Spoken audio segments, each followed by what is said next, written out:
Against the 1%? Can we do this? Se puede?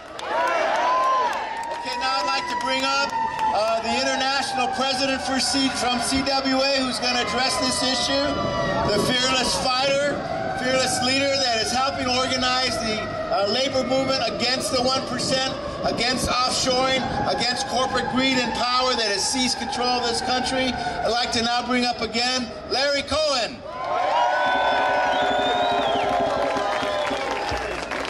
Thanks. This is a really short talk, don't worry. It was great being with all of you inside earlier. So this is going on across the country, demonstrations like this in our movement, where we say to elected officials, those who are on our side, like this wonderful member of the Assembly here in California, and those who aren't, that this fight to bring jobs back is not just about one election. It's not just about one piece of legislation. It's about a movement for union and people who can't get unions, or even those who don't want unions. We're saying to every employer in this country, we're fed up, we're standing up, we're fighting back, we're going to bring these jobs back.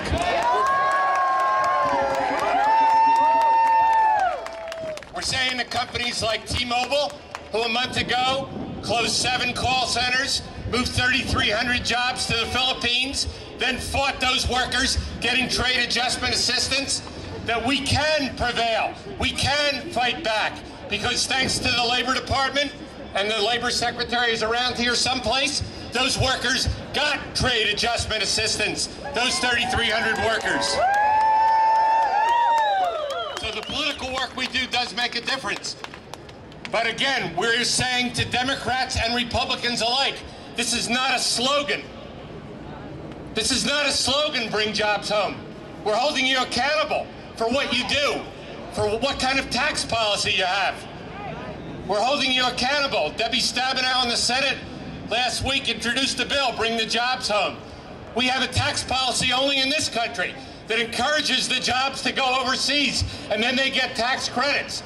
Every other country in the world has a jobs policy to fight for their own jobs. We say to the State Department, this State Department and the last one and the one before that and before that, don't tell us that our jobs count less than some other policy of the State Department. Our jobs must come first. We have had enough of these trade deals that send our jobs away. We don't want empty slogans. We want trade policy that says fair trade. We're not against trade. Fair trade, not free trade, which means free is at the expense of working class people. We've had enough. And we stand up now and we will fight the Trans-Pacific Partnership. We will fight these trade deals unless there's workers' rights and unless our jobs come first. And that fight will go on in this election as we support people who support, for example, to bring the call center jobs back home. It's not just manufacturing jobs, as you heard from Christina, and as you heard from the other speakers.